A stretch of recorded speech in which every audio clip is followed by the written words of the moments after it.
Is this the moment everything changes? Is this the seismic shift that transforms the Montreal Canadiens from hopeful contenders into legitimate championship threats? Because what's unfolding right now in the hockey world isn't just another trade rumor. It's a potential earthquake that could reshape the entire Atlantic Division and send shockwaves through the NHL landscape for the next decade. The Vancouver Canucks just made a decision that stunned the hockey world. They traded Quinn Hughes, a Norris Trophy-winning defenseman, a cornerstone player, the kind of athlete you build franchises around. And in doing so, they didn't just signal a rebuild, they announced a complete teardown, a total reset that has opened a door the Montreal Canadiens must walk through immediately. Because if Vancouver is willing to part with Hughes, then everything is on the table. Everyone is available. And that includes the player who could solve Montreal's most glaring, most frustrating, most persistent problem: the lack of a true elite center beyond Nick Suzuki. We're talking about Elias Pettersson, a 26-year-old Swedish center with elite offensive instincts, exceptional playmaking ability, and the kind of two-way game that makes coaches sleep peacefully at night. He's not just a player. He's a franchise-altering talent, the kind of acquisition that immediately elevates every player around him and transforms a team's entire identity. And right now, as Vancouver dismantles their competitive window, Montreal has the assets, the motivation, and the perfect timing to make this happen. Let me paint you a picture of what the Canadiens currently have down the middle. Nick Suzuki is your captain, your first-line center, reliable two-way player who competes every night. But after Suzuki, the depth chart becomes concerning. Oliver Kapanen, a rookie who has exceeded expectations and shown maturity beyond his years, is currently slotted as the second-line center. Jake Evans and Joel Armia round out the bottom two lines. This isn't championship-caliber depth. This is a roster that desperately needs reinforcement, that requires an injection of elite talent to compete with the best teams in the Eastern Conference. Now, imagine if Kapanen could slide into a more natural third-line role where his defensive responsibility and developing offensive game would be perfect. Imagine the luxury of rolling four lines with genuine scoring threats, with centers who can win faceoffs, kill penalties, and create offense in all situations. That's what championship teams do. That's what the Tampa Bay Lightning did during their back-to-back cup runs. That's what the Colorado Avalanche did when they won in 2022. Depth down the middle is non-negotiable for playoff success. Montreal has been linked to various centers over the past few weeks. Steven Stamkos was mentioned. Ryan O'Reilly's name surfaced. These are veteran players who could provide short-term solutions, temporary fixes that address immediate needs without solving the fundamental long-term problem. The Canadiens don't need a rental. They don't need a one-year Band-Aid.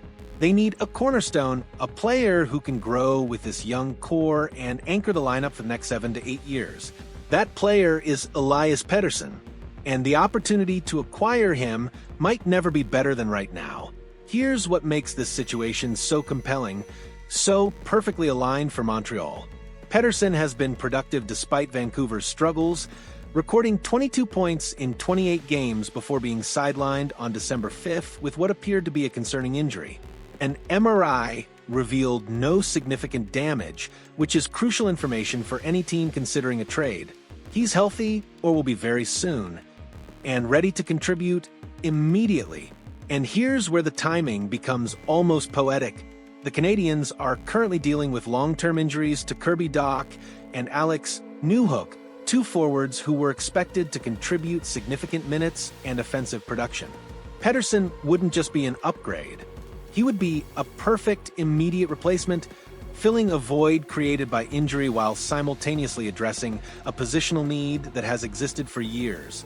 He solves two problems at once, which is exactly the kind of efficiency championship-caliber organizations strive for. Now, let me ask you something, and I want you to really visualize this. Imagine the following lineup. First line, Juraj Slavkovsky, Nick Suzuki, Cole Caulfield, a combination of size, skill, and pure goal-scoring ability. Second line, Kirby Dach, Elias Pettersson, Alex Newhook. That's not just a good second line. That's a nightmare matchup for opposing coaches. A trio that combines playmaking, offensive creativity, and two-way responsibility in ways that are almost impossible to defend. Third line, Josh Anderson, Oliver Kapanen, Brendan Gallagher providing grit, secondary scoring, and defensive responsibility. Fourth line, Joel Armia, Jake Evans, Emil Heineman, a formidable checking line that can contribute offensively. This isn't incremental improvement. This is transformation. This is the kind of forward depth that makes teams legitimate Stanley Cup contenders. And when Doc and Newhook eventually return from injury, the possibilities become even more intoxicating. You could have four lines that can score, four lines that can defend, four lines that opposing coaches have to respect and game plan for. That's championship caliber depth. But let's address the massive obstacle standing between Montreal and this dream scenario. Pettersson has a no-movement clause. He controls his destiny. He decides where he goes, if he goes anywhere at all. This isn't a simple transaction where general managers negotiate and players report to their new teams. This requires persuasion, diplomacy, and a compelling vision for the future. Here's where the Canadiens have a significant advantage. Vancouver, by trading Quinn Hughes, has sent an unmistakable message to their roster and their fan base. We are rebuilding. We are not competing for a Stanley Cup in the immediate future. And that process takes time, often years. Players approaching their prime don't have years to wait. They need to compete now, while their skills are at their peak, while their bodies can withstand the grueling playoff grind. Pettersson is 26 years old. He's entering the absolute prime of his career. The years when elite players make their greatest impact, when they win championships and cement their legacies. Does he want to spend those precious years on a rebuilding team in Vancouver, watching young prospects develop while playoff opportunities slip away? Or does he want to join a Montreal Canadiens team that is ascending, that is just a few key pieces away from legitimate contention, that plays in one of hockey's most passionate markets with a fan base that lives and breathes the game? The answer should be obvious. Montreal offers Pettersson everything Vancouver cannot. Immediate competitiveness, a young core to grow with a passionate fan base, and the opportunity to be the centerpiece of a franchise on the rise. He wouldn't just be another player in Montreal. He would be the player, the acquisition that signals to the entire league that the Canadiens are serious, that they're ready to compete for championships. Pettersson is signed to an 8-year, $92.8 million contract, the largest in Canucks history, running through the 2031-32 season. He'll be 33 when the contract expires, meaning Montreal would get the entirety of his prime years, the seasons when he's most productive, most impactful, most capable of leading a team to glory. This isn't a short-term gamble. This is a long-term investment in excellence. Now, let's talk about what it would take to acquire him. Pettersson is an elite player, and elite players command elite returns. But his situation is unique. He has a no-movement clause, which limits Vancouver's leverage. He's coming off an injury which, while not serious, creates some uncertainty. And most importantly, Vancouver is clearly in teardown mode, which means they might prioritize acquiring young assets and draft picks over maximizing immediate value.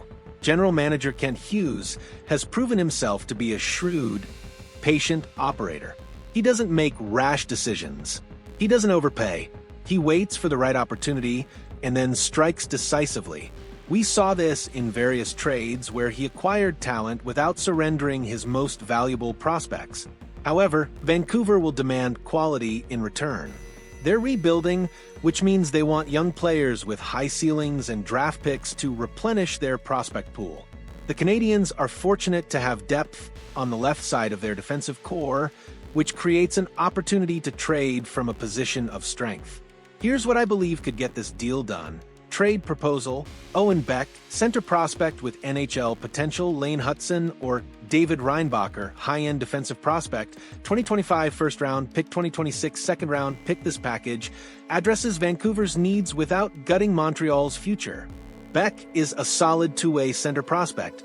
A defensive prospect like Hutson or Reinbacher gives Vancouver a potential cornerstone on the blue line.